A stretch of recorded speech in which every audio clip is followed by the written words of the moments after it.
días. Toca dar los buenos días a ustedes para que ya se comience el día a adelantar en esa camaradería que procuramos darles como equipo. Aquí en Enfoque Matinal es martes 9 de abril, dice el calendario, y aquí estamos Pablo Macchini, Nelson Rodríguez, Yanesi Espinal. Muy buenos días, camaradas y camarados. ¿Cómo están ustedes? Buenos días país. Buenos días, República Dominicana. Especial saludo a nuestros amigos televidentes fuera de Dominicana, en especial los de Estados Unidos, que nos ven, nos reportan la sintonía y no siempre le enviamos este abracito mañanero. Muy buenos días, caramba. Buenos días, señor señor Espinal, caramba. Mira, Nelson. Ay, Dios mío. Está dando pela. Oye, muy buenos días a todo el país. Hoy con las sonrisas no tan espléndidas, marchitas, porque nuestra compañera Adis Burgos se encargó de hacer un reportaje que ha generado bastante conmoción. Felicitarla por el trabajo, pero al mismo tiempo uno se siente con el corazón herido cuando uno ve que ocurren este tipo de situaciones que nunca deben pasar. Pero en realidad yo pienso que no es un tema ni siquiera de felicitar, Yanesi. En el fondo todo esto ha dejado a los que ven el panorama con un luto. El luto de tener que retirar el apoyo a un personaje que entra a la familia bajo la sagrada impresión de un payaso. Tú bajas la guardia y celebras y haces el coro con los hijos y todo lo que esto representa. Sí. Así que lamentamos lo que esto pueda implicar, pero es un tema de responsabilidad social y periodística que al mismo tiempo ha permitido develar una realidad que libere a familias de lo que eso puede arrastrar. Exacto, y ojalá que se pueda, y ojalá que todo esto se pueda explicar, porque si a esto le sumamos primero familiares, luego el tema de los curas y ahora le vamos a sumar los payasos, es decir, los grandes amores de un niño son sus padres, su familiar más cercano, la autoridad que significa un cura, y ahora resulta que también los payasos, es decir, que yo espero en Dios que esto se investigue y que él pueda demostrar su verdad. Si no, seguir lamentando y que la justicia haga su trabajo implacable. Bueno, buenos días a los televidentes. Precisamente de aquí para allá toca a la justicia hacer lo suyo. Es una experiencia que deja algunas enseñanzas de estos el nuevo tiempo de la comunicación y cómo viajan a la velocidad que viajan la cosa. En el fondo está también la experiencia de que la justicia podría actuar con lo que se llama el fardo de la prueba, invertir eso. Hay comentarios, hay rumores, hay querella y se debe actuar en consecuencia. Entonces, que sea esa persona la que demuestre su inocencia y no la sociedad que se empeñe para tratar de fundamentar, de justificar una causa. Pero reitero, de aquí para allá es a la justicia que le toca. Hay un tema delicadísimo, niños y niñas, adolescentes de por medio, eso hay que tratarlo con pinza. Y en estos tiempos se contamina a todo, se tergiversa, se desinforma. Pero ahí está el caso en manos de la justicia. Por cierto, Nelson, dos acotaciones. Primero, quien está sometido a la justicia es un señor que se llama Kelvin Francisco Núñez, que es de profesión humorista, hace de payaso, el personaje se llama Kanki. Entonces, sería bueno que se hablara más en los medios del señor Kelvin Francisco Núñez Morel, y entre paréntesis usted pone su personaje. Eso es una cosa. Y la segunda, la que decías, aquí quien supuestamente, ahora hay que demostrárselo, ha cometido cosas abominables, es ese señor, no sus hijos ni su familia. Entonces, a ver si manejamos esto de la manera más profesional en los medios de comunicación, y la comunicación coprológica no nos atrae demasiado y seguimos afectando el mayor bien del periodismo, que es su credibilidad, y hacemos esto como debe ser. Esto hay que darle un especial seguimiento al señor Kelvin Francisco Núñez Morel, pero en el tratamiento hay que tratar de preservar la salud mental y el derecho a la intimidad de esa familia, que no tiene nada que ver, sobre todo los hijos, con lo que haya hecho o dejado de hacer este ciudadano. No, y en el seguimiento al tema está de por medio la credibilidad de la persona que lo han puesto, el medio que lo ha puesto. Entonces la recomendación mía es, en continuación a esta recomendación del señor McKinney, que se advierta primero la legitimidad del medio, porque en esto están bamboleando mucho las redes sociales, y recuérdese que ahí está el problema de la inseguridad de los datos que se transmiten por ahí, las noticias falsas, en sentido general, la desinformación y los contenidos indeseables. Entonces, en el caso de CDN y de Addis, ahí sí hay cosas en las que se puede confiar. Entonces, con pinzas, señores, que de por medio en esta agenda están los niños y las niñas, y eso es un tema sumamente delicado. Yo quiero agregar que la razón por la que hay un subregistro tan importante de los abusos sexuales es porque cuando la persona confiesa públicamente eso, es sujeta a un ridículo y a una exposición que la gente ahora en estos tiempos de redes le hace sentir doblemente afectado. Eso hay que cuidarlo y usted ponerse en el zapato ajeno también, porque es lo que va a provocar que otras personas inclusive sientan la confianza cuando vuelva a ocurrir, si ocurriese una situación de ir a la justicia como una instancia que debe proteger la integridad de su caso. Eso por un lado. Y por el otro, la justicia tiene que cuidar mucho que sus expedientes delicados no tengan como techo una cámara de televisión. Hay expedientes que a veces se acaban cuando ya no tienen la vigilancia de las cámaras de televisión. Y eso sale a relucir porque en algún momento la Fiscalía pudo profundizar sobre cosas que le iban llegando. Pero si uno no los está denunciando, parecería que no trasciende, que no es importante.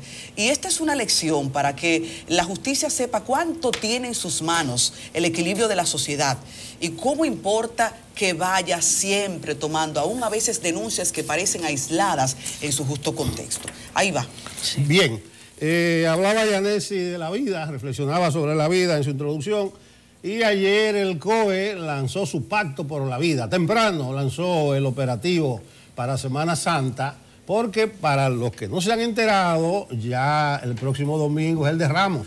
Comienza la Semana Santa, un operativo con características un poco similares, pero la experiencia acumulada va a servir de mucho.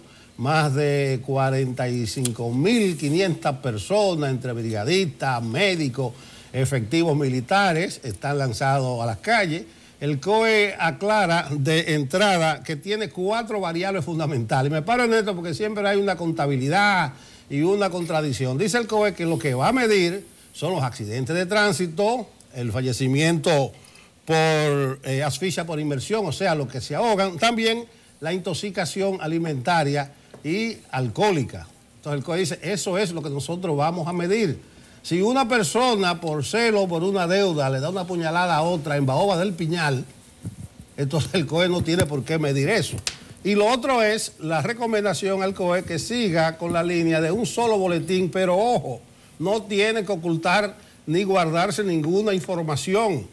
La contabilidad tétrica, trágica que hacen como con 10 boletines, eso se suprimió y eso es correcto, pero si un medio va a buscar informaciones sobre lo que ocurrió el Viernes Santo, el COE tiene que tener eso dispuesto, aunque dé un solo boletín. Entonces, no debe haber ocultamiento de informaciones. Y sobre las intoxicaciones, principalmente la alcohólica y de menores, que se funcione. Yo estoy esperando todavía los resultados de la investigación que dispuso la Procuraduría en diciembre. 52 menores se intoxicaron por alcohol. El procurador dijo, eso se va a investigar, nombró una procuradora de niñas, adolescentes, investígueme eso, pero estamos ya en abril y no se supo. Me da la sensación que hubo una transacción ahí entre los negocios que vendieron alcohol a menores y la Procuraduría. Lo otro es saludar que se trata de una coordinación interinstitucional. 22 instituciones, direcciones generales, ministerios están involucrados. Creo que eso es parte de la efectividad que se ha demostrado, pero que por favor, ayer todas esas instituciones ordenadamente en una rueda de prensa informaron lo que iba a hacer. El Intram dijo nada de camiones, el Ministerio de Interior y Policía dijo 0 alcohol el Viernes Santo, no sé por qué, y que no se venda alcohol el Viernes Santo, el que quiera beber y adquirir alcohol el Viernes Santo, eso es su creencia. Eso es ilegal. Tú levantas un recurso y no hay, pero claro, no hay argumentos para... Además, el problema es que aquí mucha gente se cree que vivimos en un estado religioso. Esto es un estado laico. Sí, yo tengo derecho a ser ateo o a ser budista o a ser testigo de Jehová. Entonces a mí mi derecho, yo soy agnóstico, si lo fuera, mi derecho ciudadano de yo en la tarde tomarme un trago de alcohol no me lo puede quitar San Gobierno. Sí, no, pero, eso y que no venga. Bueno, yo creo escúchame, que hay que respetar la creencia de cada quien. Usted, en otra parte, incluso tú agarras a Estados Unidos, Nueva York, un Viernes Santo, y tú ves un juego de pelota con 50,000 gente haciendo bulla ese Viernes Santo. Bueno, y lo último del operativo es la orientación a la ciudadanía, las medidas preventivas. Por ahí es que tiene que comenzar el asunto, que la gente crea conciencia, que no puede haber ningún desafuero, ningún desacato, que la gente no puede pasarse de contenta, que debe exhibir prudencia y comedimiento. Entonces, ¿cuántos accidentes de tránsito? Pero los carros no andan solos. Sí, pero también tiene mucho que ver, y esto molesta mucho, el asunto de que las cosas se ponen de moda. Ahora viene Semana Santa, da la que te pego.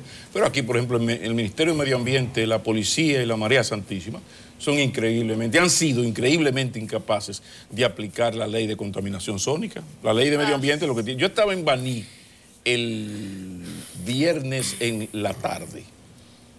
Señores, y frente a la casa de mis viejos pasó un azaroso en una cosa. Y yo digo, ven acá, pero la Policía Nacional de Baní, el 911, el Diablo y su hermano, fue que lo cerraron de repente. O sea, ¿cómo anda un vehículo así, con una Discolite multiplicada por 15? Por una cosa que se movió, la casa se movió, y unos viejos de 95 y de 90 años, ustedes se imaginan. Digo, ¿dónde estará el gobierno? ¿Lo habrán quitado? Se metieron los norteamericanos, y así con todos. Aquí pasó eso, Nelson, y tú dices, bueno, que tú sospechas, tiene una duda razonable de que hubo una negociación con el asunto de los menores tomando alcohol. Entonces aquí las leyes están ahí, y según le da el deseo, para no decir gana, a un funcionario, la aplica. Mañana se le ocurre a un funcionario, competente o incompetente, decir, mira, el ruido afecta. Vamos a joder al ciudadano hoy, y vamos a frenar el ruido. Pasado mañana se olvidó, y así vamos por el mundo. Pero el ruido afecta tanto, Pablo, que déjame contarte mi experiencia. Yo tuve que mudarme de donde vivía para pagar 10,000 pesos más, porque no hubo forma de que todo el vecindario que vivía por ahí pusiese su queja por un ruido, una música permanente, insoportable, y que alguna autoridad le diera la santa gana de resolver algo un solo día. No hubo forma. Lo que pasa es que el problema nuestro es peor. A mí me pasó, o le pasó a alguien una persona muy querida y su familia, algo así. Entonces a uno se le salió el maquinio Ortiz Vanilejo, arma un lío, llama a quien tiene que llamar, abuso, y efectivamente uno se riega. A la hora había dos de esos camiones medianitos, llenos de guardia, el Diablo y su hermano, todo cerrado, muy bien. ¿Qué pasó? Bueno, todo muy bien, todo muy bien. Muchísimas gracias, qué bien, muy bien. Señores, yo a las 2 semanas, fin de semana, yo fui. Y el asunto es una desvergüenza tan grande que los militares o policías encargados de evitar esto estaban cerveceando. O sea, ellos cruzan por el lugar y se sientan una hora, el cerveceo y la cosa, y vuelven y se van. Digo, ven acá, señor, uno se pone a estar bebiendo vino con los amigos los fines de semana, a escuchar a Sabina y se cree que vive en un país. Pero esto todavía no... Nosotros crecemos como China, pero esto no parece un país institucionalmente. Porque eso que te pasó a ti, te pasó, y con cada quien sale a preguntar por tu vida. Ay, el caso de Don Tuto Mota, señores, Don Tuto Mota vivía en un grito permanente con ese tema. Creo que también tuvo que mudarse. No hay un lugar donde usted no encuentre una queja por el tema del ruido y nadie le hace frente a eso. Tira 3 tiros para arriba, que está mal y está incorrecto, entonces llega la policía y todo el mundo se pone formal, porque entonces aquí para esa gente que hace eso, esos colmadones que hace eso, no hay guardia, no hay policía, el diablo y su hermano, perfecto, muy bien. Ahora, un día a ese padre de familia se le sube el diablo, hace una locura, entonces aparece un azaroso abogado y le aplica todas las leyes. Porque aquí la ley, y no me voy a cansar de decirlo, es una vaina que está ahí para ser aplicada específicamente a las personas que no tienen capacidad de dañar gobiernos. No tiene que ver con Iglesia Católica, que hace lo que tiene que hacer, con las grandes corporaciones, sino que a esta inmensa clase media, club originario, centro originario del Club de los Pendejos, todo se les pega. ¿Hasta cuándo? Saludos a Bolsonaro en Brasil. Bueno. Señora Yanesi, ¿el Tribunal Superior Electoral ha vuelto a anular? Sí. La convención del PRD, las apelaciones han resultado ineficientes. Así es, Adis. Bueno. Y como en estos días el término prudencia estará muy de moda por la Semana Santa y los operativos que hacen las autoridades y donde la prudencia debe ser la reina, también se necesita prudencia en los actores políticos, porque a raíz de la sentencia 01219 del Tribunal Superior Electoral emitida ayer, he visto muchísimos escarceos y todo tipo de acusaciones que en los políticos no puede parecernos extraño, pero también hay un límite para todo, porque de manera imprudente esta sentencia al parecer se filtró antes de que el Tribunal Superior Electoral la diera a conocer. Y desde la pasada semana, en las redes sociales que lo soportan todo, hemos visto una campañita en contra del presidente del Tribunal Superior Electoral, Román Jaques, que incluso hablan hasta de juicio político y que él tendría que renunciar por una serie de cosas. Y ayer le hablaba con el magistrado sobre ese tema y dice él que eso se lo saquen de la agenda porque él solamente ha cumplido con su responsabilidad y esa sentencia fue aprobada, 2 votos contra 3.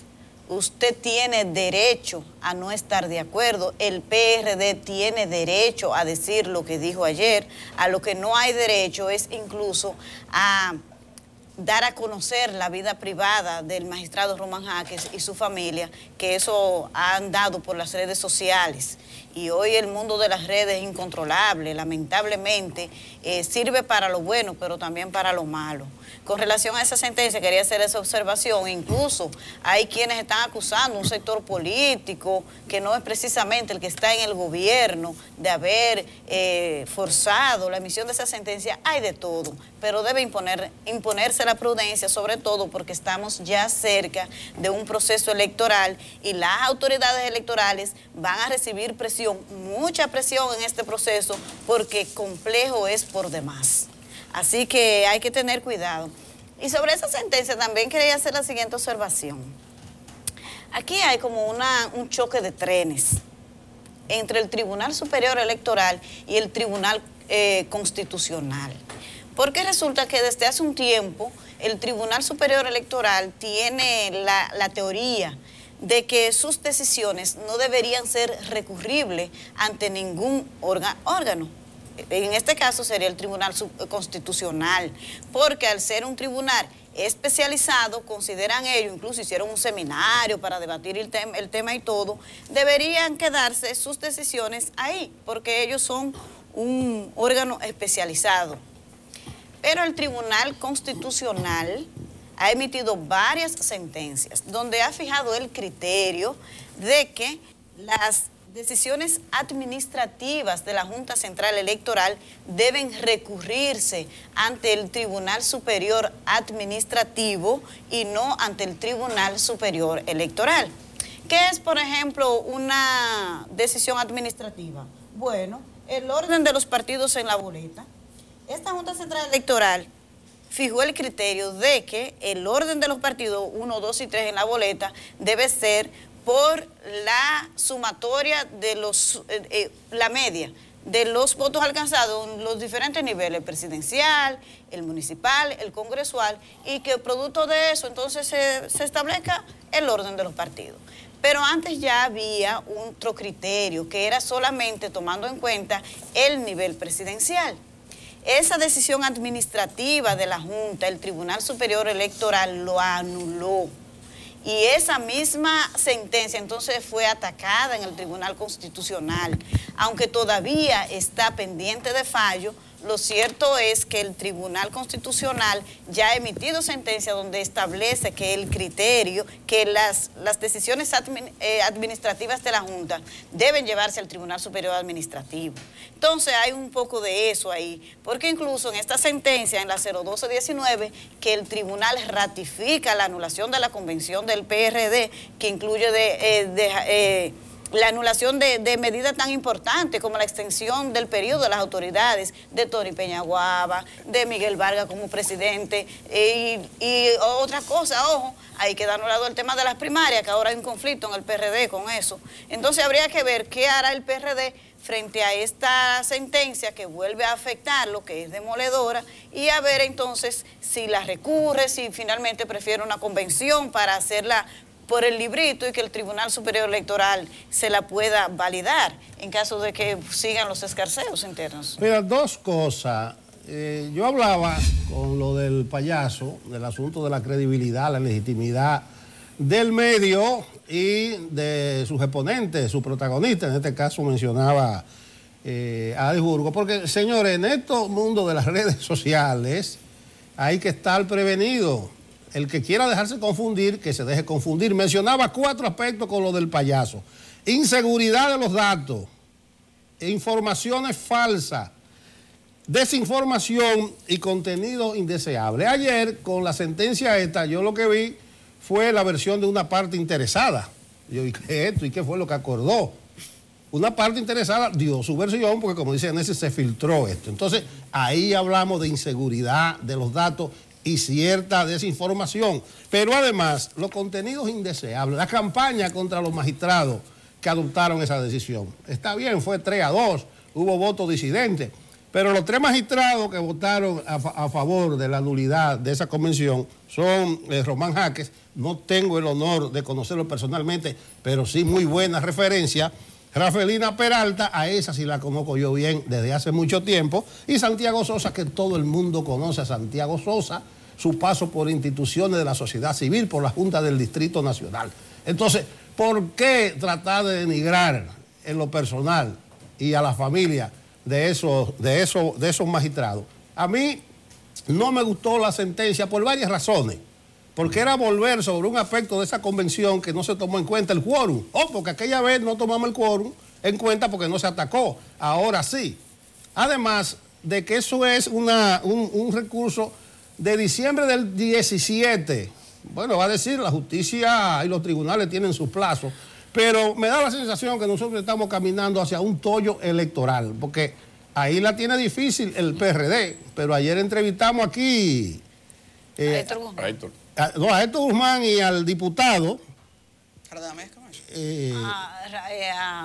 al diputado Maldonado, y el diputado Maldonado anunció ceremoniosamente, que no vi que eso tuvo repercusión, que el PLD, la bancada del PLD está preparando un proyecto de modificación de la ley electoral para aclarar esto del asunto del arrastre. Yo les recomendaba que mejor se reúnan todos los partidos con la Junta Electoral y acuerden una lista de esos puntos contradictorios y sometan de común. No, pero el PLD lo va a hacer porque tiene mayoría, dice él. Entonces, miren, ya tenemos ahí la precampaña encima, ya tenemos las primarias encima, porque eso es el 6 de octubre, y las elecciones municipales a 8 meses, en febrero, y miren cómo andan los cabos sueltos. Yo me temo que si seguimos por esa vía, si la Junta, no va a decir que se ponga los pantalones para que no le saquen punta a eso, porque hay 2 mujeres ahí en el tribunal, pero a la Junta se le están quedando algunas rabicitas atrás. Hay cosas que tiene que reglamentar y otras que poner claras. Entonces, yo no quisiera en unas elecciones que por donde quiera que ustedes la miren ahora, van a ser muy competitivas y van a ser hasta cierto punto de vista muy conflictivas, no puede tener tantos cabos sueltos. Tú sabes, Nelson, compañeras, que el refranero popular tiene una cosa muy buena, que dice que aquel que tiene de todo con un tesoro se topa, pero aquel que está desnudo, todo le viene menos ropa. Entonces la Junta Central Electoral, la democracia dominicana está así, todo le viene menos ropa, porque esto, el PRD, por lo menos por la nostalgia, es un partido que tiene una historia. Languidece, debe andar por 4, 5, 6, 7%, y ahora le llega esto. Pero le llega esto además con el tiempo encima. Pero entonces, bueno, la sentencia dice que la actual directiva no es, porque hay que hacer otra convención. Bueno, pero ¿quién va a arbitrar esa convención? Pero estamos a 9 de abril. Esto tiene que estar listo para julio. Las primarias, la campaña de las primarias creo que es el 7 de junio que comienza, más o menos. De julio, perdón. Supuestamente comienza, pues ya hace tiempo que arranca.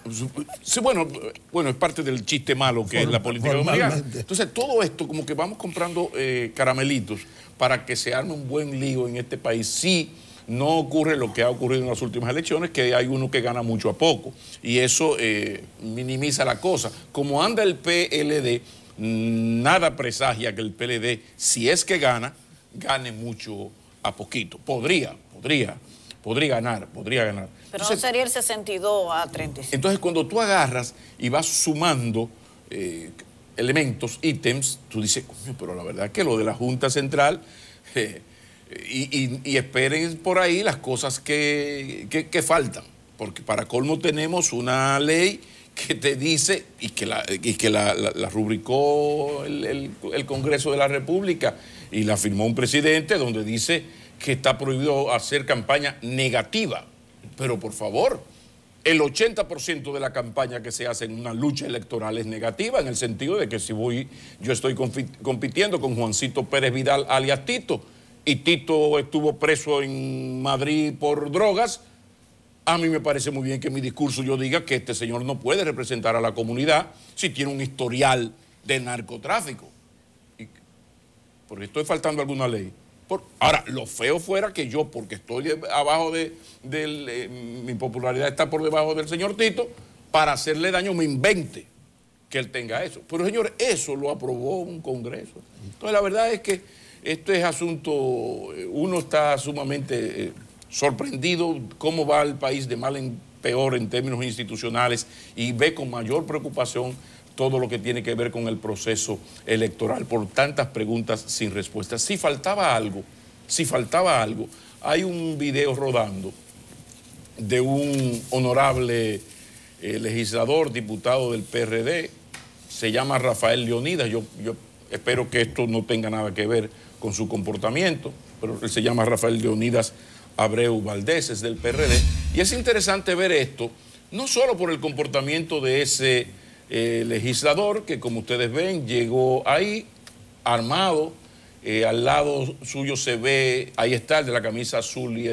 la gorra con una metralleta, una ametralladora, pero lo que uno quiere destacar, ya mucho es esto, lo que un legislador se aparezca, él personalmente, con un grupo de personas súper armadas, a tomar la justicia por su cuenta. Eso es grave, pero lo más grave es cuando llega la bendita policía. Fíjense, el escenario es un honorable legislador muy bien armado, tiene la pistola en el bolsillo derecho del pantalón, que llega custodiado por los que ustedes ven detrás con metralletas. Ahí llega la policía. La policía llega a un escenario donde hay dos partes. A su izquierda, a la izquierda del policía que va caminando, de la gente, está el honorable con un arma y otros señores con armas largas a la izquierda. A la derecha está el señor que está grabando, que él es el que está jodido porque es a quien le quieren sacar de lo que él dice que es su propiedad. Bueno, como que la lógica manda que yo llego como agente y vaya, señor, ¿y quién es usted que tiene una pistola? Ah, mire, yo soy Juancito Pérez Vidal, el señor Rafael Leonidas, ahí la sacó, volvió y la guardó. Pero el señor lo que está, fíjense, el agente lo que está es preocupado porque el ciudadano que está jodido siga grabando. Pero a su espalda hay un legislador con un arma que ya la sacó y volvió y la guardó. Y detrás del legislador, varios hombres con metralletas. La lógica manda que este señor llegara, usted es diputado, sí, pero espérese. ¿Y usted? Uy, pero usted tiene una UCI, usted tiene una checa, una R15, el diablo, lo que sea. Venga, no, pero yo tengo que llamar refuerzo porque aquí lo que hay es una cosa, ¿verdad? No, la gente comienza a conversar con el ciudadano que está grabando, que gracias a Dios, las redes sociales, porque eso, ahí, esto está donde está, gracias a ese teléfono. Lord, a los padres de las redes sociales. Lord, sí, entonces, pero fíjense a dónde hemos llegado. O sea, el policía incluso al final se oye que le da un chance al ciudadano desesperado grabando para que esta banda superarmada no le afecte, que le dice, está bien, graba lo que tú quieras. Entonces, por eso yo decía ahorita que crecemos como China, pero somos institucionalmente como Biafra.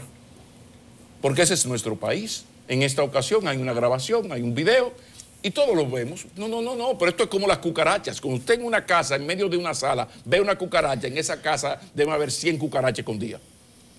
Entonces, cuando pasa eso, cosas como esas, eso pasa con legisladores, caciques de la política, porque ahora los partidos gobernantes crean caciques provinciales que mandan más que las instituciones. Sobre todo cuando se ha gobernado 20 de los últimos 24 años. Entonces, así vamos. Entonces yo quería mostrar eso y recordar lo mal que vamos, aunque este país esté muy estable macroeconómicamente, estamos creciendo como China, un gobierno que inaugura tantos liceos y hospitales que ya ni es noticia y qué bueno.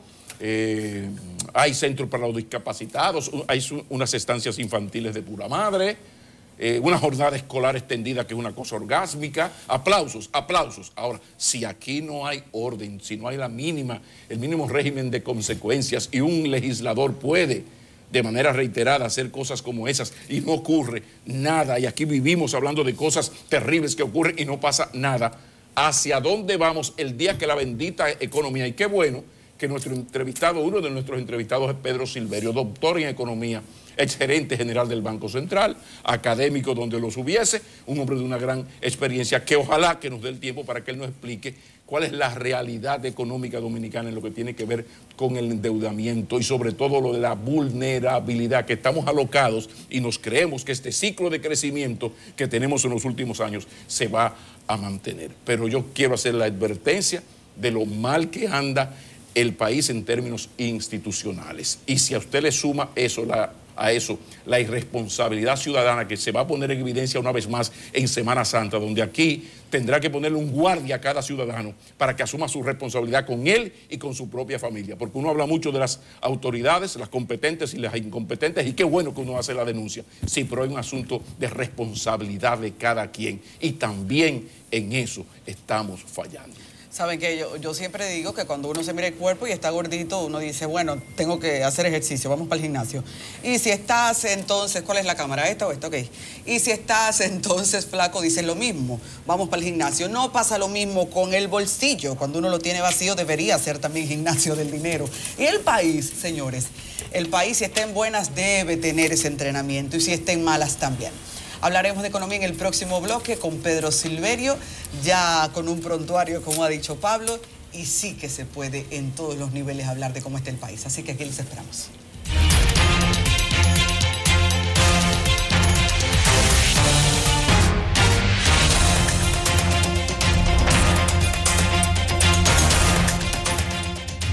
Qué bueno que siguen con nosotros. Somos Enfoque Matinal para CDN, y qué bueno que en estas circunstancias podemos hablar con todo un señor doctor en economía, académico de larga data, exgerente general del Banco Central y un hombre de una gran experiencia. Además, siempre le saco la comida aparte como uno de los economistas más didácticos de la fauna de los economistas dominicanos. Qué bueno que nos acompaña don Pedro Silverio. Bienvenido, profesor.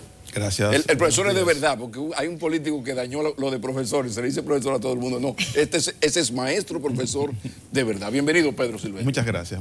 Buen día. Bienvenido a Enfoque Matinal. Gracias. El briefing solicitado desde ya, ¿cómo está la economía dominicana y qué tan vulnerable es la economía dominicana en el momento actual y a corto plazo, profesor?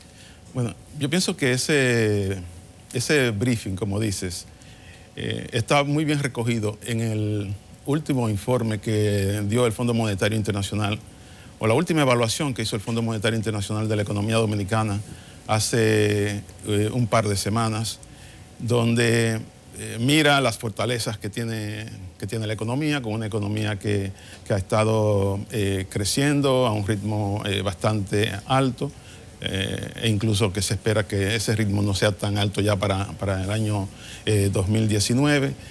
Pero a la vez, esa evaluación que hace el Fondo Monetario Internacional también mira hacia los riesgos que enfrenta la economía dominicana. O sea, una economía que tiene este buen desempeño tiene unos riesgos en distintas áreas que son importantes para ser abordados por la política económica. Y entre esos riesgos que señala el Fondo Monetario Internacional está el hecho de que, por ejemplo, hemos tenido precios del petróleo que han estado relativamente favorables, aunque ya a final del año pasado también un incremento del precio del petróleo, y ese incremento del precio del petróleo se ha estado verificando de nuevo en este año. O sea, en este año ya va a cerca de un 35% de crecimiento de los precios del petróleo. Y ese elemento puede crear un riesgo para la economía dominicana, porque mayores precios de petróleo, ahí tienes entonces mayor factura petrolera, mayor presión sobre las cuentas externas del país, especialmente la cuenta corriente de la balanza de pagos. También impone un riesgo o una restricción sobre la denominada tarifa técnica de la... ¿Qué es eso? Tarifa técnica. La tarifa técnica de la electricidad, que es la tarifa que debía estar siendo cobrada de acuerdo a la composición a la determinación. Sin subsidio. Sin subsidio. Esa es la sincera.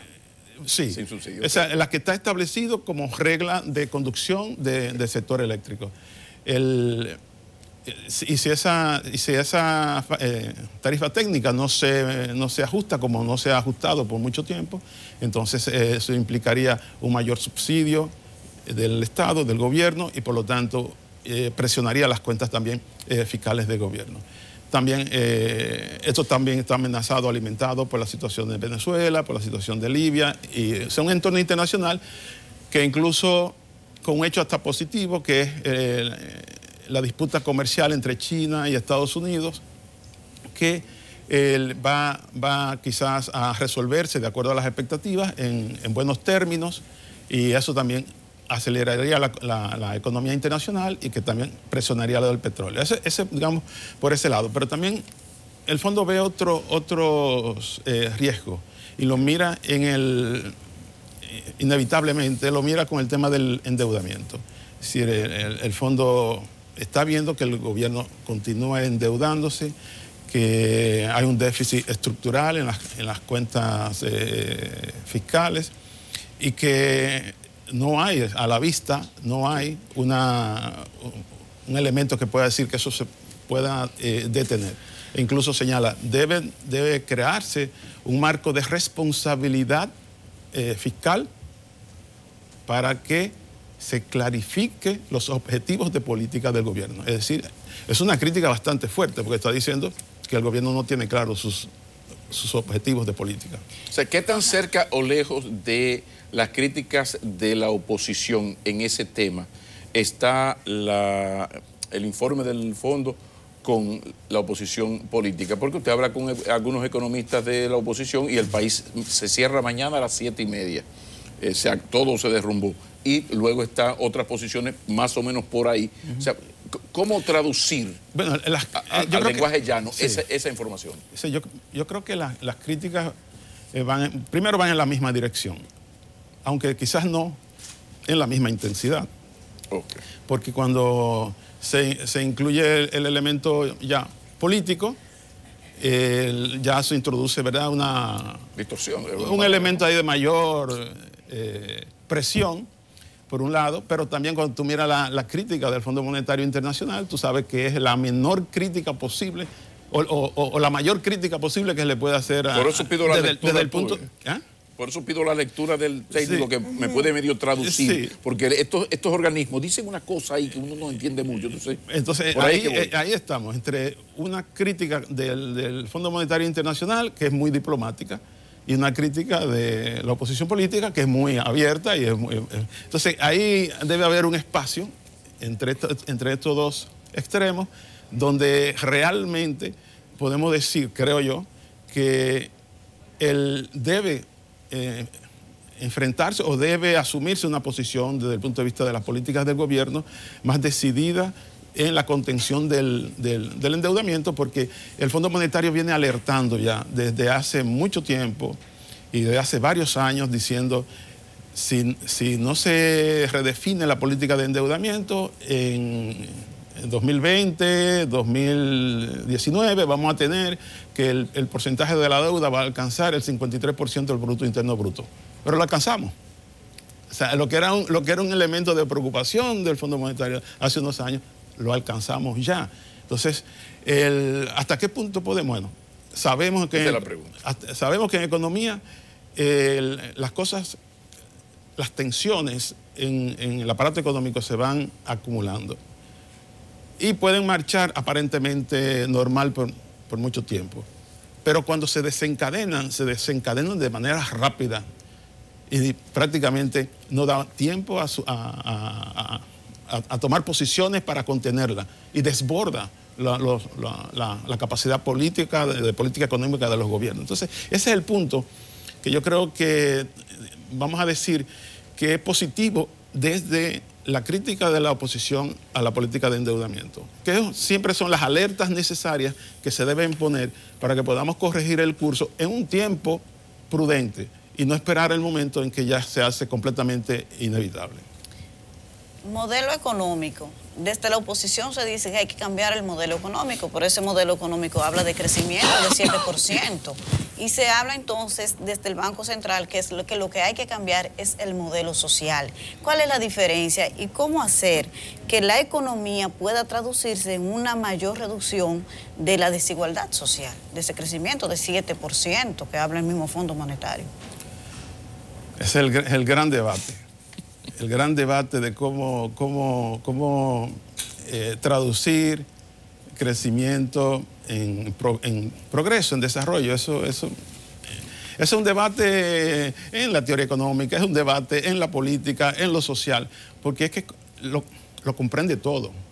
Cuando se habla de desarrollo, ahí está incluido todo de la vida de una sociedad, desde los aspectos económicos, los aspectos institucionales, los aspectos políticos, todo está envuelto ahí, en ese contenido de desarrollo. Entonces, hacer un cambio de un modelo que ha generado alto crecimiento, de acuerdo a las cifras oficiales, a un modelo que se traduzca en desarrollo, hay un camino muy largo. Y ese camino muy largo, a veces uno piensa que como que no nos hemos decidido a recorrerlo. Ese camino comienza con el desarrollo institucional, con el respeto de las reglas, con un sistema de justicia apropiado, con el cumplimiento de lo que cada quien debe hacer o lo que debe aportar a la sociedad. Entonces, nosotros, en ese sentido, si tenemos un modelo económico que incluso que es difícil de definir cómo es ese modelo económico, si tenemos un modelo económico que está generando los productos que tenemos a la vista, yo le pregunto, bueno, ¿estamos tranquilos que el modelo económico genere tanta informalidad en la economía? No podemos estar tranquilos. ¿Y hasta dónde? Sí. O sea, hay elementos de ese modelo, o de esos resultados que tú dices, no puede ser. O sea, yo no puedo estar de acuerdo. Entonces, el problema no es cambiar el modelo social. O sea, el modelo social, entiendo, va a ser también una derivación de cómo también se aborde todo el proceso económico. Porque en la medida que tú tengas un modelo económico que hasta en el lenguaje del Fondo Monetario Internacional, que uno se sorprende mucho, que hable de un modelo inclusivo, de desarrollo económico inclusivo, que es lo que dice el propio Fondo Monetario Internacional, uno dice, entonces, ¿cómo es posible que este modelo que ha sido aparentemente tan exitoso haciendo crecer la economía, no produzca otros resultados desde el punto de vista social más favorable. Pero precisamente ahí viene el problema y tiene que ver con la debilidad institucional que ya señalas, pero también con la debilidad de la oposición, la poca militancia ciudadana, en el sentido de que se crece mucho. Ahora vamos a distribuir el botín. O sea, ¿quiénes ganan más? Aquí hay gente que está bien, que come carne y cuando se muerde la lengua. Gente que está bien en estadísticas. Busca... Sí. Crecemos tanto, 0 mata 0, entonces el que sé yo qué promedio es tanto, pero eso es estadística.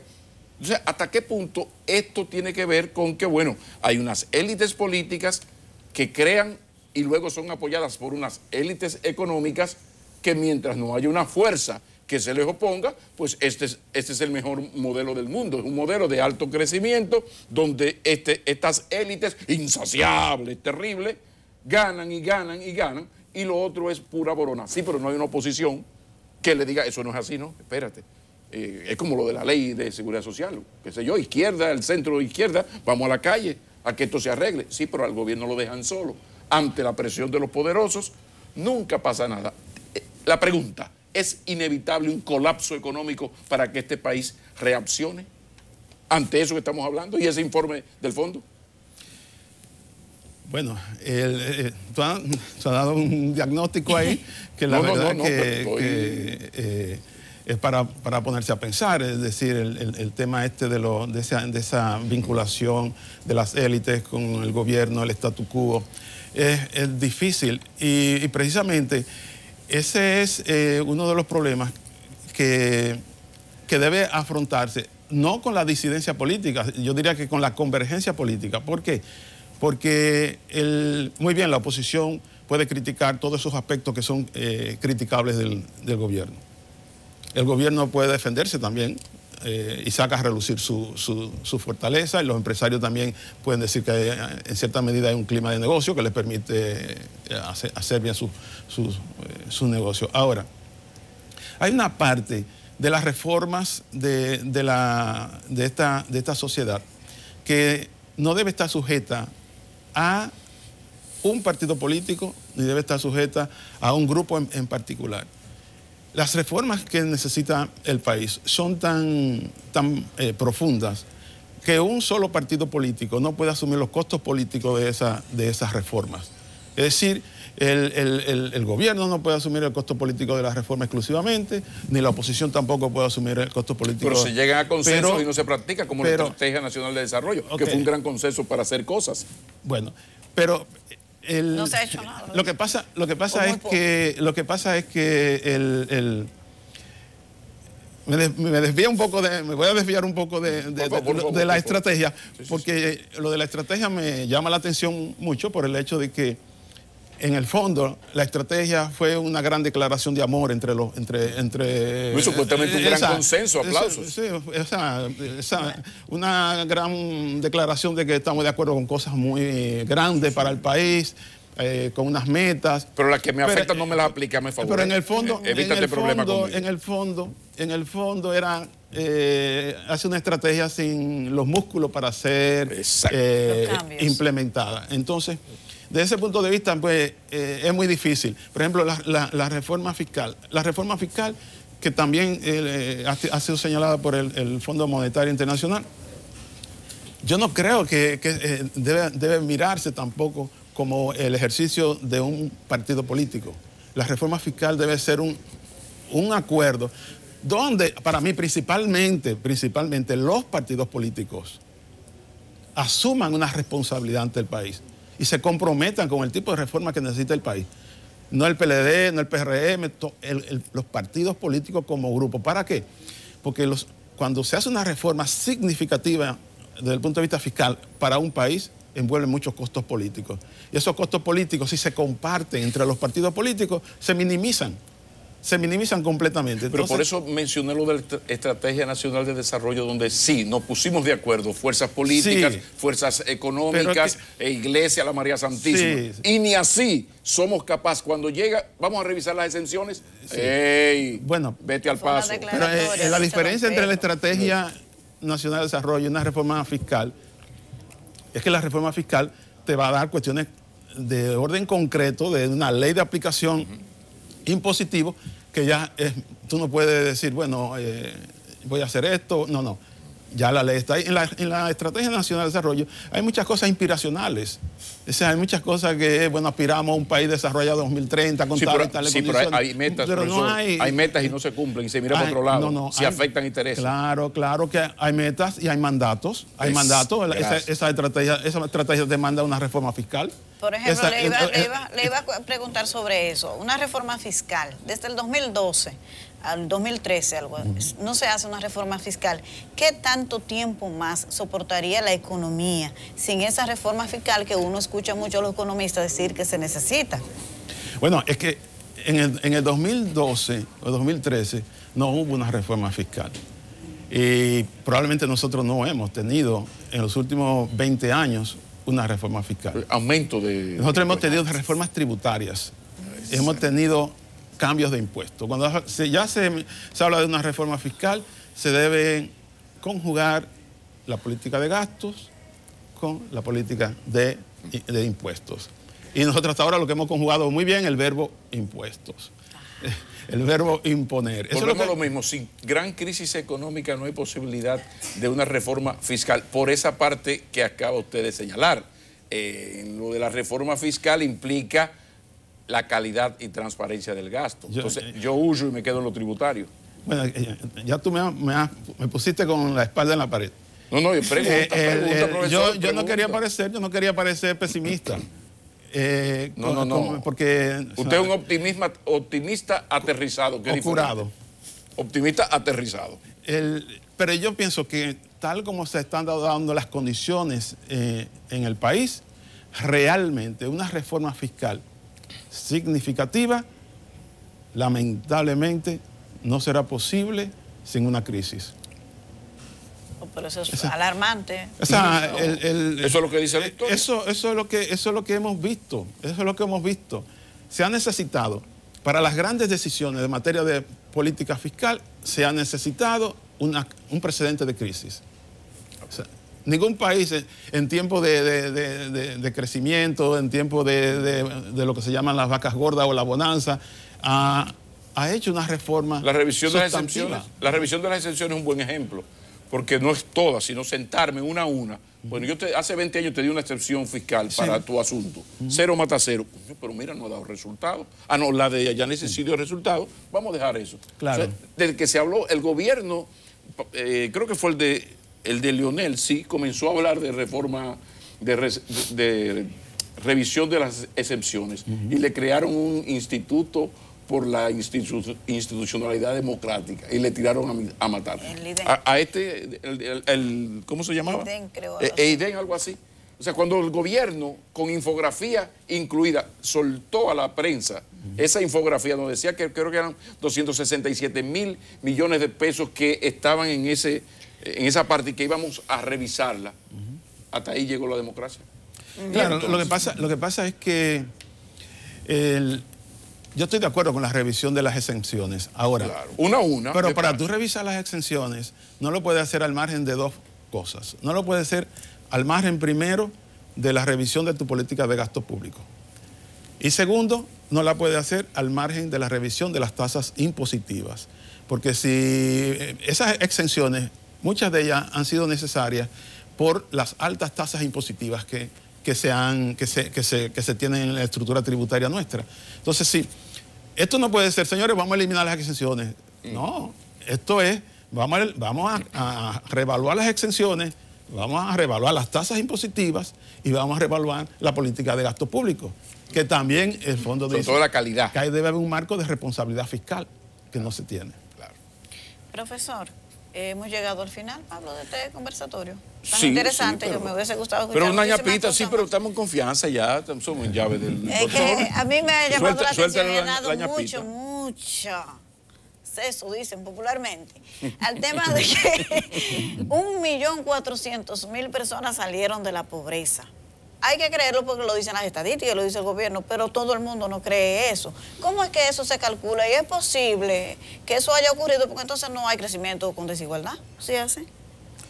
Bueno, Los números siempre están sujetos a las interpretaciones y están sujetos también a las metodologías, a los supuestos que hay detrás de esos métodos. Yo no estoy en condiciones de decir si ese número es cierto o no es cierto. Lo que sí que si hay un crecimiento económico debe haber de alguna manera reducido los niveles de pobreza. Es muy difícil que se haya crecido con esos niveles, que se haya además reducido el desempleo y que no haya una reducción en la pobreza. Realmente debe haber ocurrido. Profesor, no tenemos tiempo, pero para la próxima se nos quedó el tema de la informalidad laboral, gravísimo. Sí. Nos debe ese tema. Okay. El doctor Pedro Silverio, economista de larga data, académico, exgerente general del Banco Central, y ya ustedes lo vieron, un expositor realmente brillante y sobre todo algo que siempre le saco su comida aparte, muy didáctico, muy didáctico. Muchísimas gracias, profesor. Gracias. Sigue Enfoque Matinal.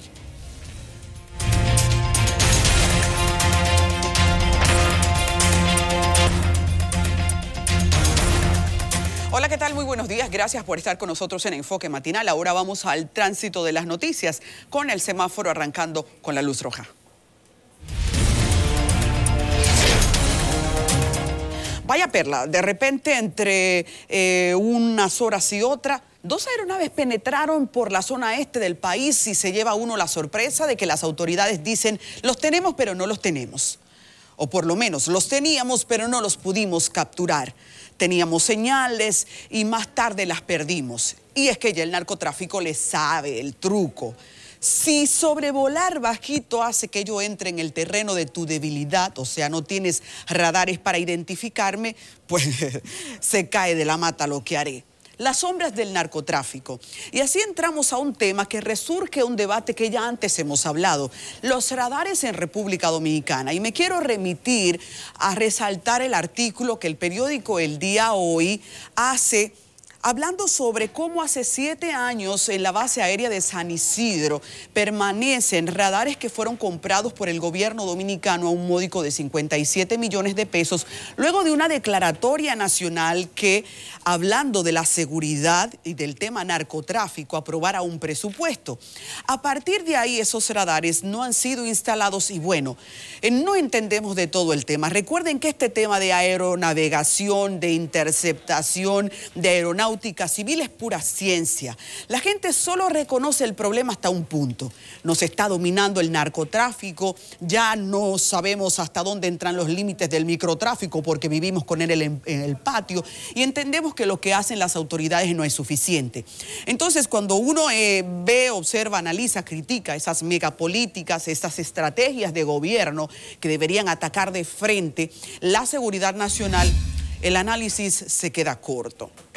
Observar cómo en el tiempo se van tomando medidas y cómo se debilitan genera que uno sienta descompensado y desprotegido el tema de la seguridad. Y más porque los informes hablan solos, no es que se esté inventando. Si tú no tienes la capacidad de interceptar las naves que llegan al país, que son el repetido parámetro de cómo llega la droga, entonces, wow, esto va a crecer y de mala manera. Díganme si no merece la luz roja. Vamos a la amarilla. En el día de hoy hay una noticia. El Tribunal Constitucional ha dado un plazo de 15 días al Colegio Dominicano de Ingenieros, Arquitectos y Agrimensores para que entregue sus informes financieros. Y esto se da porque hay otro sector del mismo CODIA que los está reclamando y que de manera legítima, a través de algún tipo de acuerdo verbal que intentó una conciliación, no se obtuvo. Y uno dice, ¿cómo? La falta de transparencia que llegue al CODIA. ¿Por qué? Si a final de cuentas es una instancia que no debería estar contaminada por esa corrupción o a ese ocultamiento de datos que uno le atribuye a veces a la cosa pública. Pienso que la institucionalidad del CODIA tiene que ser preservada y que sus directivos ahora tienen que aprovechar este contexto para no permitir que los arrastre la sombra de la falta de información o que se especule sobre sus números. Hasta tanto no sean presentados esos números, su marca se ve empañada y siendo que uno no quiere eso para el CODIA porque es un organismo que mucho tiene que aportar a la sociedad en la materia para la que está ahí, Entreguen eso, señores, entreguen eso, que viene bien para todos. Hablemos ahora de la luz verde. Hablemos de la verde. De la luz verde ahora tenemos que felicitar, bueno, el tema aquí es, ahora tengo ahora un empeño con el micrófono, pero estoy bien de micrófono, ¿verdad? Vamos a felicitar a los muchachos de INTEC. Hay una lista de nombres aquí que no son necesariamente los que voy a mencionar, aunque quisiera, pero arrancando diría que se trata de un batallón de muchachos nuestros buenos que van a un concurso de la NASA. Y cuando usted habla de la NASA, está hablando de pura ciencia, y hablar de que un equipo de muchachos dominicanos tenga las agallas de entrar a cualquier nivel de competencia ahí, aún sea por la participación, ya es grande. Qué bueno que nosotros estamos cada vez formando muchachos más atrevidos y más competentes. Vamos a atrevernos a hacer la lista porque a veces pasan en el anonimato, y creo que esta marca que ellos están haciendo tiene un valor muy importante para el país y para la nueva generación. Catherine Nicole Amarante de la Cruz, Matius Rosario, también Marieli Toribio, Jorge Lara Collado, Julio Francisco Núñez. Ellos son parte del desafío rover de exploración humana de la Administración Nacional de Aeronáutica Civil del espacio, Aeronáutica del Espacio, la NASA, en Alabama, Estados Unidos. Esto va para los días 12 y 13 y prometo estar muy atenta, muchachos, de eso que ustedes van a hacer, porque es un orgullo nuestro que cada vez salgamos de los linderos de la isla y nos atrevamos a estar donde participan los que saben y los que quieren llegar, los que están creciendo y los que en este sistema de globalización e información prometen cambios optimistas, cambios positivos. Así que arriba, qué buena esta representación de dominicanos en un concurso de la NASA. Hasta aquí con cariño el semáforo.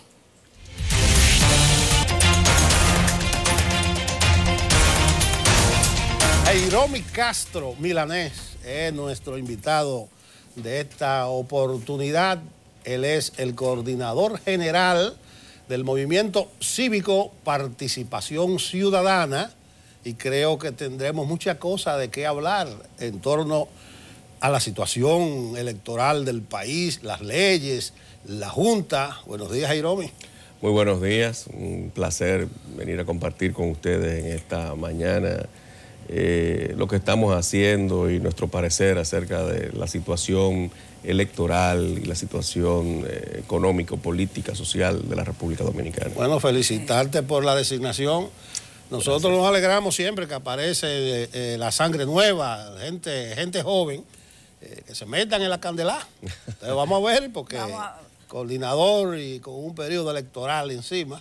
Y pues vamos a ver cómo se estrena entonces Nairobi, el balance. Es un gran reto, pero lo asumimos con mucho placer, con mucho orgullo, y esperamos estar a la altura de las circunstancias. ¿Y el balance hasta ahora de participación ciudadana con relación a la ley electoral y la ley de partidos políticos? ¿Qué ustedes han visto ya de impacto positivo? ¿Qué no ha sido tan positivo?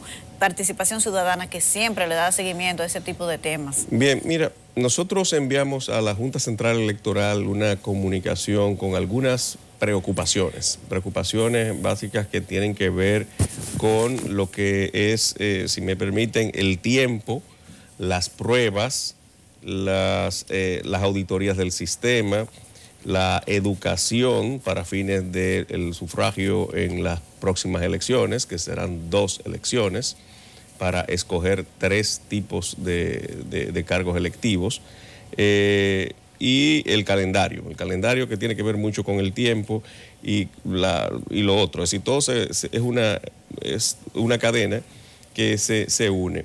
Con relación al tiempo, podemos decir que el fracaso de las elecciones pasadas en torno a las fallas que se manifestaron estuvo más que nada no en el sistema, sino en el poco tiempo que se utilizó o que se invirtió para educar a quienes iban a trabajar en las mesas electorales y también a los electores.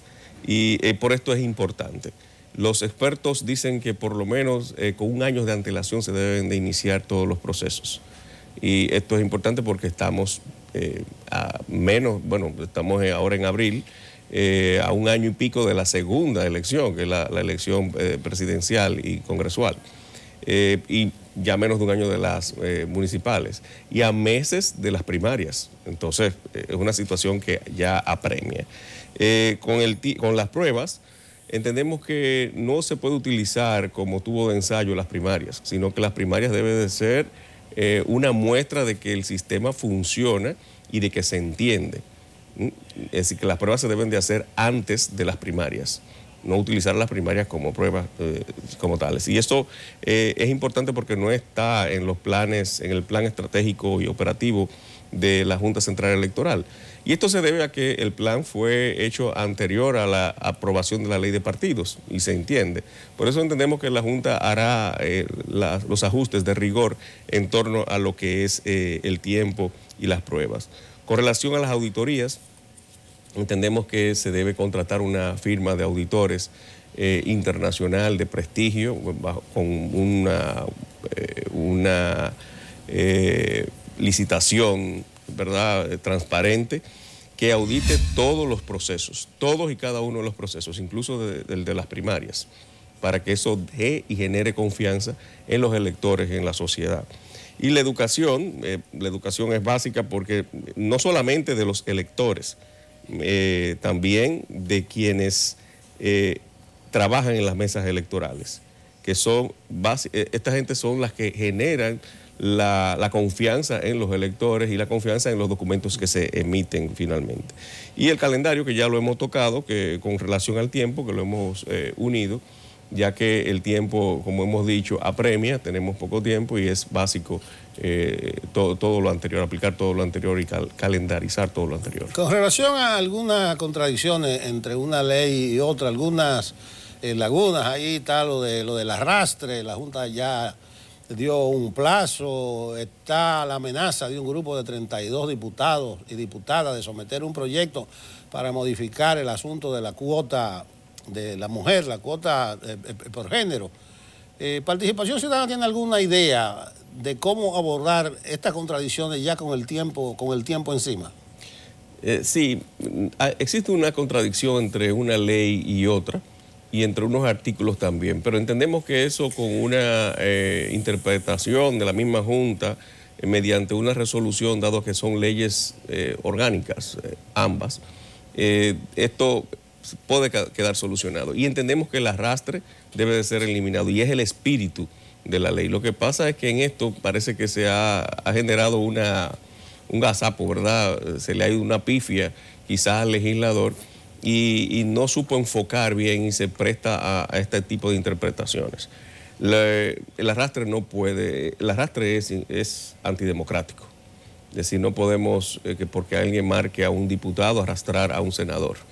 Tenemos que darle la opción al elector de que escoja a quienes lo va a representar. Aquí, por ejemplo, muy poca gente sabe quién es quien lo representa en la Cámara. Sin embargo, esto no debe ser. Es decir, tú tienes que escoger a quien te va a representar, a quien tú debes acudir a exigir tus derechos y también a velar porque él cumpla con sus deberes, porque las leyes implican eso, derechos y deberes. La mayoría de la gente siempre habla de sus derechos, ¿verdad? Y siempre deja atrás sus deberes, pero las leyes implican eso. Y la libertad, el ejercicio de la libertad también lo implica. Así lo vemos nosotros. Antes de pasar a otro tema, ¿ustedes están haciendo la coordinación con la Junta Central Electoral para la observación electoral y si van a participar en la observación de las primarias de los partidos del 6 de octubre? Claro, una de nuestras funciones básicas es la de servir como observadores, ¿verdad?, en las elecciones.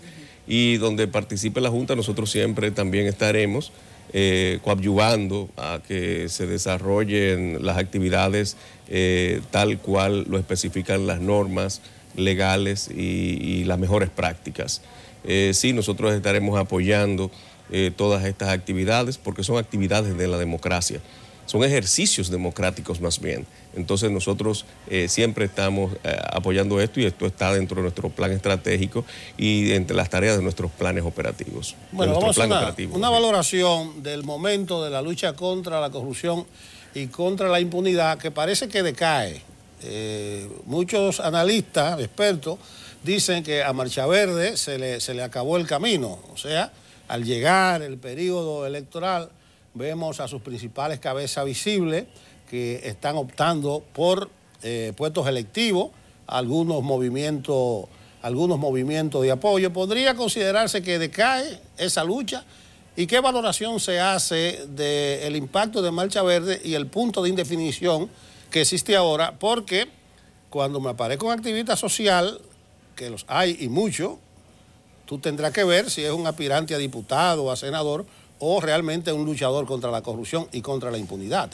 Yo creo que Marcha Verde fue un movimiento espontáneo y en su naturaleza, como Marcha Verde, no existía el deseo de convertirse en partido político y estaba conformado por entes políticos también, es decir, tanto civiles, no partidistas, como el caso nuestro, que la apoyamos en la participación ciudadana, como también por entes políticos, que quizás aprovecharon la plataforma para para dejarse ver, para hacer un poco de oposición, una suerte de oposición que aquí ha estado liderada más que por partidos políticos, por movimientos de este tipo y movimientos civiles. Es decir, si vamos y analizamos las noticias de los periódicos, más que los partidos de oposición, los que han hecho oposición, y quizás no una oposición al gobierno, sino que han exigido derechos, ¿verdad? Ante el gobierno, ante el Estado, han sido movimientos civiles más que partidos políticos. Por eso hay una duda y por eso quizás también decae la confianza en el modelo de partidista cada vez más en el país. Cada quien tiene derecho a aspirar y a tratar de buscar el poder, ¿verdad? Y ejercerlo y hacerlo de la mejor forma posible. Creo que Marcha Verde ha ido perdiendo fuerza, pero sigue siendo un movimiento espontáneo, reflejo del sentir de la sociedad civil dominicana, y creo que esto se mantiene latente. Es decir, quizás ya no como el nombre de Marcha Verde, quizás con otro nombre, pero se mantiene latente porque es un sentir generalizado, es decir, no en contra de un gobierno cualquiera que esté ejerciendo el Estado o las riendas del Estado, sino en pro de la institucionalidad, en pro de los mejores deseos y la aplicación de la ley en lo que es el ejercicio del poder y también las responsabilidades ciudadanas, porque el hecho de que tú te quejes de que las alcantarillas se tapan y que botes una basura en la calle, entonces tú te conviertes también en parte del problema. Es decir, tienes que ayudar al síndico, ¿verdad?, al alcalde a hacer su trabajo. Es decir, no puede haber nadie detrás de ti recogiendo cada cosa que tú botas. Y ese es el enfoque que quiero dar, de que cada quien es responsable de sus acciones y que también debemos ayudar, porque todos somos parte de esta sociedad y de las sociedades en general. El balance de participación ciudadana del trabajo del Consejo Nacional de la Magistratura para la selección de los nuevos jueces de la Suprema Corte de Justicia. ¿Estamos mejor? ¿Cómo quedó desde el punto de vista de participación ciudadana? Nosotros emitimos inmediatamente después de la elección una nota de prensa y una rueda de prensa. Creemos que el balance en términos generales es bueno. La elección de la mayoría ha sido, yo creo que adecuada. Vemos ahí personas con gran nivel, pero entendemos que la metodología utilizada para la reposición fue una metodología un tanto violatoria a lo que es la metodología establecida por ley. Además de esto, entendemos que lo que pasó con la jueza Miriam Germán Brito también violó el procedimiento. Entendemos que las evaluaciones deben de ser en torno a los jueces y a los trabajos de los jueces, no en torno a lo que fue el plantel completo de la Suprema Corte de Justicia. Entonces, parecería que lo que se dijo, el enfoque que se hizo fue en torno a todos y no a el trabajo de cada uno como manda la ley, porque es una evaluación del trabajo de cada uno de los jueces. La elección nos parece muy buena. Entendemos que el juez presidente, el magistrado, ahora magistrado Luis Henry Molina, es una elección buena porque es un buen gerente. Entendemos que él se tiene que quitar la casaca partidista. Esto lo dirá el tiempo. Ojalá y así sea, porque es lo que debe de hacer, justicia y tratar de que se haga justicia. Confiamos en que sí lo hará, es un gran gerente y lo ha demostrado en los diferentes trabajos que ha desempeñado. Particularmente lo conocemos desde hace muchísimo tiempo y conocemos de la capacidad de trabajo que tiene y de la visión progresista que tiene.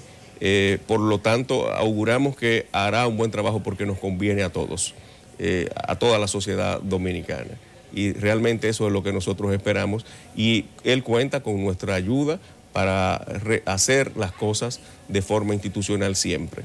Cuando esto se varíe, que esperamos que esto nunca pase, entonces sí nos tendrá siempre de frente.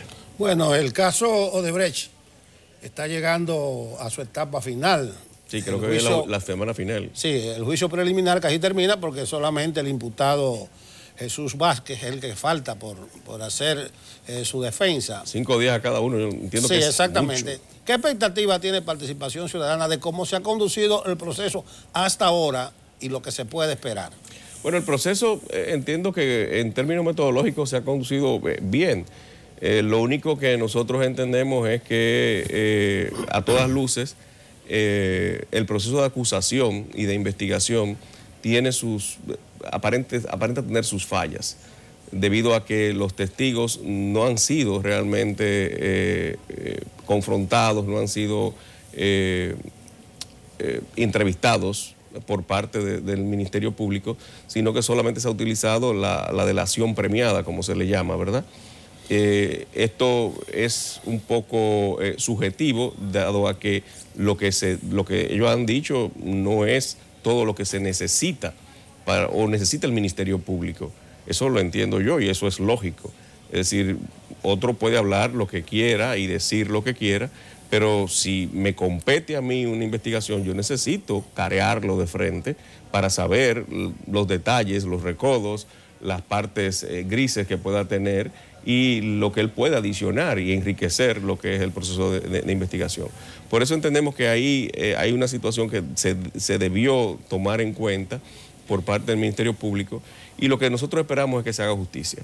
Es decir, que quien haya violado la ley sea condenado. Por eso nosotros entendemos que el proceso debe de realizarse con transparencia y con equidad, incluso para fines de defensa y demás cosas, por parte de todos los imputados.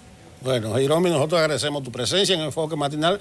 Yo creo que ha sido muy ilustradora porque los temas han sido bastante puntuales de lo que están en la agenda nacional. Hay para coger y para dejar, incluso la participación ciudadana y su punto de vista sobre el Consejo de la Magistratura, yo creo que es muy ponderada y juiciosa, porque toma en cuenta la parte y el todo, o sea, no coge la parte para evaluar el todo. Además, si son la mayoría jueces de carrera, claro, si todo el que está ahí ha estado vinculado a la judicatura, ¿cuál es el problema? Existen sus pero ya tú has puesto la debida reserva y lo que hay que esperar hacer esa apuesta.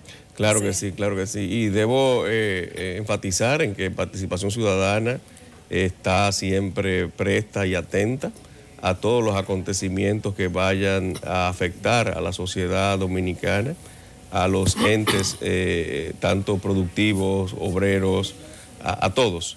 Nosotros estamos ahí, somos una organización civil no partidista que velamos porque se cumpla la institucionalidad. No somos un ente opositor como mucha gente cree, ¿verdad? Sí tenemos que estar de frente a todos aquel que ejerce el poder, porque en el ejercicio del poder es que se forjan las sociedades y también en el ejercicio de las actuaciones privadas. Y nosotros estamos de frente en cada una de esos frentes. Bueno, Jairomi Castro Milanés, coordinador general de Participación Ciudadana, ha sido nuestro invitado. Continuamos con Enfoque Matinal. Buenos días, continuamos en la agenda de Enfoque Matinal y no hay dudas que el tema de las redes es una agenda que ya se montó sobre el tren con las prioridades indiscutibles de cómo trabaja. Así que vamos a hablar de tendencias con Samuel Guzmán. Hola, Samuel, ¿qué hay en las redes? Buenos días, Adis. Buenos días, amigos de Enfoque Matinal. Bueno, las redes están encendidas, sobre todo las de CDN, desde destaparse este escándalo del payaso Kanki o el señor Kelvin Núñez, como se llama. Y miren este video de principios de año 2019, enero. El señor Kanki encabezó una caminata en defensa, en protección a los derechos de los menores y contra los abusos a los menores, sobre todo abusos de pedofilia y otros temas de abuso sexual. Escuchen las declaraciones que daba él en ese entonces. Ese video ha encendido las redes. Vamos a poner el videito ahí del señor Kanki, como hablaba en enero defendiendo pues a los niños, a los menores de edad, cuando caminaba desde Santiago hasta la Basílica de Higüey. Todo esto, contra el abuso infantil, el maltrato infantil, contra el trabajo infantil y muchas cosas que queremos también que más gente se siga uniendo como lo han hecho. Hay gente que nos traen agua, que hasta que nos aplaude y con eso ya es ánimo para nosotros seguir caminando. Imagínese usted, nadie se esperaba, todavía no podemos decir si él es culpable o si es inocente. Hay un proceso, ¿no?, que se va a ir llevando. Las autoridades determinarán sobre la base de ese y otros videos, sobre todo el reportaje difundido anoche por CDN, pues diferentes instagramers se enfrascaron en discusiones en las redes sociales, una defendiendo al payaso y otra pues en contra. Ese fue el caso, por ejemplo, de Yarisa, una popular youtuber que publicó un mensaje en las redes sociales, en su historia. Una de sus historias hablaba de que ella había tenido algún tipo de experiencia en el programa de Kanki antes de destaparse el escándalo, pero además decía que ella tenía conocimiento de los testimonios que le dieron a CDN esas presuntas víctimas, porque tenemos que decir así, de abuso sexual de Kanki. Sobre la base de estas declaraciones, entonces vino otra respuesta de otra también popular youtuber. Señores, vamos ahora con nuestro compañero Rafael Lara. Se encuentra en el Palacio de Justicia de Santiago a propósito del seguimiento al caso de Kelvin Núñez. Saludos, buenos días, así es, ya nosotros nos encontramos aquí en el Palacio de Justicia de Santiago, donde se espera que la mañana de hoy se le conozca medidas de coerción contra Kelvin Francisco Morel, mejor conocido como Kanki, el payaso. A esta hora de la mañana todavía el Ministerio Público no ha depositado la solicitud de medida de coerción. De acuerdo a las informaciones que nos han ofrecido, sería a partir de las 10 de la mañana cuando se espera que hagan la solicitud de medida cautelar, donde el Ministerio Público estaría solicitando prisión preventiva. Núñez Morel se encuentra recluido en la cárcel preventiva de aquí del Palacio de Justicia de Santiago, donde está desde anoche cuando fue apresado por la Policía Nacional y el Ministerio Público luego de arribar desde los Estados Unidos, donde se encontraba luego de que se produjeron las denuncias de supuestos abusos sexuales contra menores de edad. Todavía a esta hora de la mañana no hemos podido identificar los representantes legales, tanto de las supuestas víctimas como del imputado aquí presente en el Palacio de Justicia de Santiago. Y mucho menos no hemos podido observar la presencia de las personas acusadoras. Vamos a esperar un poquito más tarde a ver si pues podemos hacer contacto también con el representante del Ministerio Público para ver cuáles serían las tipificaciones jurídicas por las cuales le estarían acusando a Núñez Morel, apresados, repetimos, la tarde de ayer, cuando arribó al país por el Aeropuerto Internacional del Cibao. Por el momento es toda la información. Más adelante estaremos haciendo contacto con ustedes para presentarle otras informaciones de del posible conocimiento de la medida de coerción contra Kelvin Francisco Núñez Morel, mejor conocido como Kelvin el payaso, acusado de supuestos abusos sexuales contra menores de edad. Retorno contigo. Muchísimas gracias a Rafael Lara. Ya regresamos aquí solo para despedir. Hemos llegado a la parte final del programa. Pero continúa ahora conversando con Ana Simó, así que la plataforma de CDN en contacto con ustedes. Buenos días.